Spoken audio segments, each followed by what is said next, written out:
ఓం నమ శివాయ. మనం ఏదైనా గుడికి వెళ్ళినప్పుడు ప్రసాదాన్ని ఫ్రీగా తెచ్చుకుంటూ ఉంటాము. కానీ ఈ గుడిలో మాత్రం ప్రసాదంతో పాటు ఫ్రీ గిఫ్ట్ కూడా ఇస్తున్నారండి. అదేంటి ప్రసాదంతో ఫ్రీ గిఫ్ట్ ఇవ్వడం ఏంటి? అసలు ఆ గుడి ఎక్కడుంది? ఫ్రీ గిఫ్ట్ ఎందుకు ఇస్తున్నారు? అలానే ఏ రోజు ఇస్తున్నారు? ఇలాంటి విషయాలన్నీ తెలుసుకోవాలని ఉంటే మాత్రం వీడియో చివరి వరకు చూడాల్సిందే. దాంతో పాటుగా కార్తీక మాసం మొదటి సోమవారం యొక్క నియమాలు, అలానే ఆ రోజు ముఖ్యంగా చేయవలసిన కొన్ని పనులు కూడా ఈరోజు నేను మీకు ఈ వీడియోలోనైతే క్లియర్గా చెప్పబోతున్నాను. వీడియో చివరి వరకు చూడండి, తప్పకుండా మీ అందరికీ నచ్చుతుంది. అలానే ఎంతో కొంతైనా సరే ఉపయోగపడుతుంది అనుకుంటున్నాను. ఇక్కడ ఈ వీడియోలో మీరు చూస్తున్న ఆలయం వచ్చేసి ఉమామహేశ్వర ఆలయం అండి. ఈ ఉమామహేశ్వర ఆలయం అనేది విశాఖపట్నంలోని మద్దిలపాలెంలో ఉంది. ఈ గుడి గురించి నేను ప్రత్యేకంగా ఎవరికి పరిచయం చేయాల్సిన అవసరం లేదు. ఈ గుడి యొక్క విశిష్టత ఏంటి, అలానే ఈ గుడిలో ఒక చిన్న పని చేయడం వల్ల మన జీవితంలో జరిగే అద్భుతమైన మార్పులు, ముఖ్యంగా ఎవరైతే పిల్లలు గవర్నమెంట్ జాబ్స్ కోసం ట్రై చేస్తున్నారో, సంతానం లేని వాళ్ళు ఎవరైతే ఉంటారో, అలానే కుటుంబంలో ఎక్కువ కలహాలుండి మాకు చాలా డిస్టర్బెన్సెస్ ఉన్నాయి ఇంట్లో, అలానే ఫైనాన్షియల్గా ఎక్కువ ప్రాబ్లమ్స్ ఉన్నాయి అని అనుకుంటారో వాళ్ళందరూ కూడా వచ్చి ఈ గుడిలో ఆ ఒక్క పని, ఖర్చే లేని పని ఒక్కటి చేయడం వల్ల మన జీవితంలో అద్భుతమైన మార్పులు చూడొచ్చు. ఆ మార్పు ఎలా ఉంటుంది అనేది ఇక్కడ వాళ్ళ నోట్లలోనే నేను విని మీ అందరితో కూడా షేర్ చేసుకుంటున్నానండి. దయచేసి ఈ వీడియోని అందరితో షేర్ చేయండి. నిజంగా ఎంతో కొంత మనం మంచి చేసిన వాళ్ళం అవుతాము. అందుకే వీడియో చివరి వరకు చూడండి. మీ అందరికీ అన్ని విషయాల్ని షేర్ చేసుకుంటూ ఉంటాను. అయితే ఈ గుడి మొత్తం కూడా ఇక్కడ మీరు చూస్తున్న ఎవరైతే ఫొటోస్‌లోని బ్యానర్‌లో ఫొటోస్ ఉన్నాయో గ్రామ కమిటీ సభ్యులు వాళ్ళే నిర్వహిస్తూ ఉంటారు. ఈ గుడిలో కార్యక్రమాలు గానీ, పూజలు గానీ ప్రతి ఒక్కటి కూడా వాళ్ళ చేతుల మీద జరుగుతూ ఉంటుంది. అలానే గుడిలోని గాయత్రి శర్మ గారు కూడా ఉంటారు. పంతులు గారండి, ప్రధాన అర్చకులైతే ఆయనే. సో, ఆయన చేతుల మీద ఎన్నో మంచి కార్యక్రమాలైతే జరిగాయి. ఎన్నో పెళ్ళిళ్ళు, శుభకార్యాలు ప్రతి ఒక్కటి కూడా ఆయన చేతుల మీద జరుగుతూ ఉంటుంది. అలానే ఇక్కడ ఉదయం తెల్లవారుజామున 3 గంటలకి పూజలు మొదలుపెడితే రోజంతా కూడా పూజ జరుగుతూనే ఉంటుంది. విశేషంగా మన చేతులతో మనం శివయ్యకి నీళ్లు పోసుకోవడమే గానీ, మన చేతులతో మనం దీపారాధన చేసుకోవడమే గానీ, అలానే పూజలు చేసుకోవడమే గానీ చాలా అద్భుతంగా జరుగుతుందండి. అయితే ముఖ్యంగా అసలు ఈ గుడిలో మనం చేయాల్సిన పని ఏంటి అనేది మీ అందరితో ముందుగానే షేర్ చేసేసుకుంటున్నాను. ఎవరైతే ధర్మబద్ధమైన కోరిక కోరుకొని, ఒకటి మంచి కోరిక, ధర్మబద్ధమైన కోరిక కోరుకొని, అంటే పిల్లలకి జాబ్ రావాలా, లేదా మన పిల్లలకి సంతానం కలగాలి, లేదు పిల్లలు బాగా చదువుకోవాలి, మన పిల్లల భవిష్యత్తు బాగుండాలి, లేదా మన భవిష్యత్తు బాగుండాలి అని ఎవరైతే అనుకుంటారో ఇక్కడికొచ్చి ఇక్కడ మనకి ధ్వజస్తంభం ఉంటుంది. శివలింగం ఏదైతే ఉంటుందో ఆ శివయ్య ఎదురుగా ధ్వజస్తంభం ఉంటుందండి. ధ్వజస్తంభం పక్కన తులసమ్మ, అలానే ఉసిరి, అలానే మారేడు చెట్టు 3 కలిపి ఒక చెట్టు ఉంటుందండి. చాలా విశేషమైంది. ఆ చెట్టు దగ్గర 21 రోజులు ప్రదోష కాలంలో గనక మీరు పిండి దీపారాధన చేసినట్లయితే మీరు అనుకునే కోరిక ఖచ్చితంగా నెరవేరుతుందంట. ఇక్కడ వాళ్ళందరి దగ్గర కూడా నేను అక్కడ భక్తులు ఎవరైతే ఉన్నారో వాళ్ళ దగ్గర విన్నాను. ఇన్ని సంవత్సరాలు నేను ఇక్కడే ఉండి నేను ఇది చేయలేకపోయానా అని చెప్పి నిజంగా చాలా బాధపడ్డాను. ఎవరైతే మనసులోని మంచిగా కోరుకొని, అంటే ధర్మబద్ధమైన కోరుకొని ఆ ఉసిరి, తులసి, మారేడు చెట్టు ఏదైతే ఉందో 3 కలిసిన దగ్గర చక్కగా శుభ్రం చేసుకొని, ముగ్గు వేసుకొని, పసుపు కుంకుమ వేసి ఒక పిండి ప్రమిద ప్రతిరోజు కాకపోయినా 21 సోమవారాలైనా ప్రదోష కాలంలో, అంటే సాయంత్రం 5:30 తర్వాత ప్రదోష కాలంలోని దీపారాధన చేసి ఇక్కడున్న నందీశ్వరుడు ఎవరైతే ఉంటారో మనం ఏదైనా చెప్పాలంటే ముందుగా నందీశ్వరుడికి మన యొక్క సమాచారాన్ని మనం చెప్తేనే ఆ సమాచారాన్ని తీసుకెళ్ళి శివయ్యకి అందజేస్తారు. కాబట్టి ఆ నందీశ్వరుడి దగ్గరికి వెళ్ళి మన మనసులో ఉండే కోరికని చెప్తే 21 రోజుల్లో ఆ కోరిక అనేది నెరవేరుతుందంట. చాలా మంది దగ్గర విన్నాను. ముఖ్యంగా ఎవరైతే గవర్నమెంట్ జాబ్స్ కోసం ఎక్కువ ట్రై చేస్తూ ఉంటారో వాళ్ళు, అలానే ఆర్థికంగా ఎక్కువగా ఇబ్బంది పడే వాళ్ళు ఇక్కడ నిత్యం దీపారాధన చేస్తూనే ఉంటారండి. ప్రదోష కాలంలోని ఇక్కడ శివయ్యకి నీటిని సమర్పించి మనము అంటే అభిషేకానికి నీటిని ఇచ్చి, ఒక చిన్న రాగి జెంబుతోని కానీ రాగి బిందెతో కానీ నీటిని ఇచ్చి మనం దీపారాధన చేసుకుంటే చాలా మంచిదంట.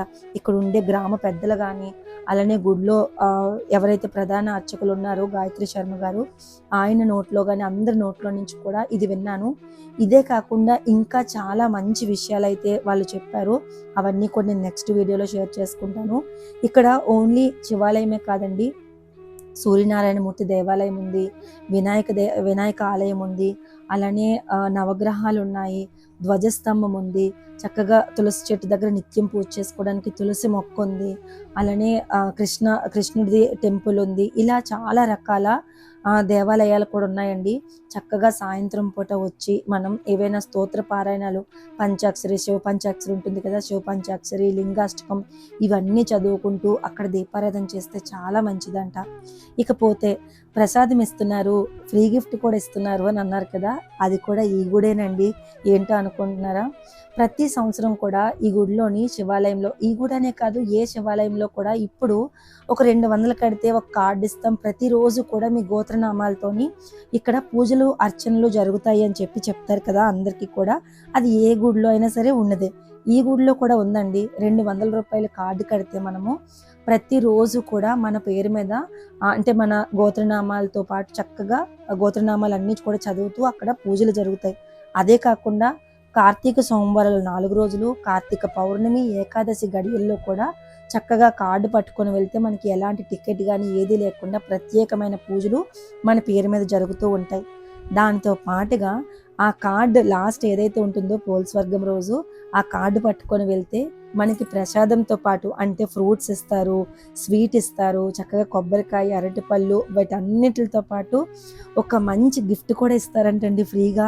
ఇన్ని సంవత్సరాలు ఉండి నాకు తెలియలేదేంటి అని అనిపించింది నిజంగా. మా ఇంటికి జస్ట్ ఒక 5 మినిట్స్ ఉంటుంది గుడి అయితే. నిజంగా ఇంత మంచి గుడిని నేను ఎందుకు ఇన్ని రోజులు వదులుకున్నాను అని అనిపించింది. శివయ్యే నన్ను రప్పించుకున్నారు అనిపించింది.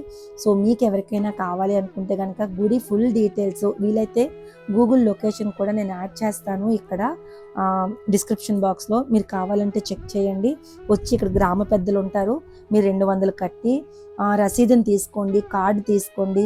ఆఖరి రోజు రండి, మీరు వచ్చినా రాకపోయినా మన పేరు మీద పూజలు అయితే నిత్యం జరుగుతూనే ఉంటాయి. అలానే ఆఖరి రోజున మనకి వాళ్ళు చెప్తారు ఎప్పుడు ఇస్తారు ఇవన్నీ కూడా అని చెప్పేసి. ఆఖరి రోజు వెళ్తే అక్కడ మనకి గిఫ్ట్ కూడా ఇస్తారు. అది కూడా పూజకి సంబంధించింది. కుందులు కానీ, ఏదైనా ఒక మంచి చిన్న బిందె కానీ, ఇలా ఒక పళ్ళెం కానీ ఏదైనా కూడా ఇత్తడివి మంచివి పూజకి సంబంధించినవి అక్కడ మనకి గుడిలో అయితే ఇస్తారనమాట. సో అది కూడా మీరు అడిగి తీసుకోవచ్చు. అండ్ ఇంకొకటి ఇక్కడ నాకు చిన్న బాధ కలిగిన విషయం ఏంటంటే, నవగ్రహాల దగ్గరికి లోపలికి వెళ్ళి ఎవరూ దీపారాధన చేయట్లేదండి, ఇక్కడే చేసేస్తున్నారు బయట. కానీ అలా ఏం లేదు, లోపలికి కూడా వెళ్ళి చక్కగా దీపారాధన చేయొచ్చు. నేను ప్రతి ఏడాది కూడా నవగ్రహాలని శుభ్రం చేస్తూ ఉంటాను. సో అది ఏమీ అవ్వదు, చాలా మంచిది మనకి. అసలు నవగ్రహాలకు శుభ్రం చేస్తే మనకి ఎంతో మంచి జరుగుతుంది. ఎవరు కూడా ప్లీజ్ అలా చేయకండి, కిందది పెట్టడం అలా చేయకండి. అలానే గుడి ప్రాంగణాన్ని శుభ్రంగా ఉంచుకోవడం కూడా మనందరి బాధ్యత. గుడి మనందరిది, ఒక్కరికి సంబంధించింది కాదు, ప్రజలందరిది సంబంధించింది. ఇక్కడ గ్రామ కమిటీ వాళ్ళు ఎన్నో లక్షలు ఖర్చు పెట్టి ఇక్కడ లైటింగ్స్ కానీ, పెయింటింగ్స్ కానీ ఎన్నో చేస్తూ ఉంటారు. శుభ్రంగా ఉంచితే ప్రతి ఏడాది వాళ్ళ ఖర్చు తగ్గి గుడి మెయింటెనెన్స్ మంచిగా చేస్తారు. సో అలా కొంచెం మంచిగా చూసుకుంటే మనకే మంచిది. అంతేకాకుండా పోల్స్వర్గం తర్వాత వచ్చిన సోమవారం రోజు కూడా అన్నదానం అనేది జరుగుతుందండి. మహా అన్నదానం జరుగుతుంది. ఎన్నో వేల మంది భక్తులు ఇక్కడికి వచ్చి అన్నదానం కూడా చక్కగా తింటారు, తీసుకుంటారు. సో ఇక్కడ ఉండే ప్రతి ఒక్క పెద్దలకి కూడా నిజంగా పేరు పేరున ధన్యవాదాలు తెలియజేసుకోవాలి. ఇది మన ఊరు, మన గుడి, ఇదంతా కూడా మనది అని చెప్పి వాళ్ళు ఎన్నో పనులు, ఎందుకంటే ఇక్కడ ఉండే ప్రతి ఒక్కరు కూడా ఒక మంచి స్థాయిలో ఉండేవాళ్ళు, ఒక మంచి అందరూ కూడా ఒక చాలా రెస్పాన్సిబిలిటీస్ ఉండేవాళ్ళు. కానీ మాకెందుకు అని వదిలేసుకోకుండా ప్రతి ఒక్కరు కూడా ఇనిషియేటివ్ తీసుకొని ఈ గుడిని ఇంత మంచిగా రన్ చేయడం అనేది నిజంగా చాలా అద్భుతంగా అనిపించింది. ఇకపోతే కార్తీక మాసం మొదటి సోమవారం నియమాలకు వస్తే గనక, కార్తీక మాసం మొదటి సోమవారం మంచిగా శివాలయానికి వచ్చి ఉదయం బ్రహ్మముహూర్తంలో కానీ లేదా ప్రదోషకాలంలో కానీ శివాలయానికి వచ్చి దీపారాధన చేసుకోండి. తులసి మొక్క దగ్గర చక్కగా పూజ చేసుకోండి, అభిషేకాలు అర్చనలు చేసుకోండి. అబద్ధం ఆడకుండా చక్కగా మంచిగా ఉండండి. మనం ఎవ్వరికీ సహాయం చేయకపోయినా పర్వాలేదు గానీ, ఎవరికీ కూడా మనము చెడు చేయకుండా ఉంటే సరిపోతుంది. అలానే ముఖ్యంగా ఆ రోజు ఉదయమంతా ఉపవాసం ఉండి రాత్రికి చుక్క చూసి అంటే మనం దర్శనం చేసుకొని చుక్కని మనం తింటే సరిపోతుంది. అలాగే ముఖ్యంగా ఈరోజు శివాలయంలోని ప్రదోష కాలంలోని శివ పంచాక్షరి చదివితే చాలా చాలా మంచిదండి. సో, అది కూడా చేసుకోండి.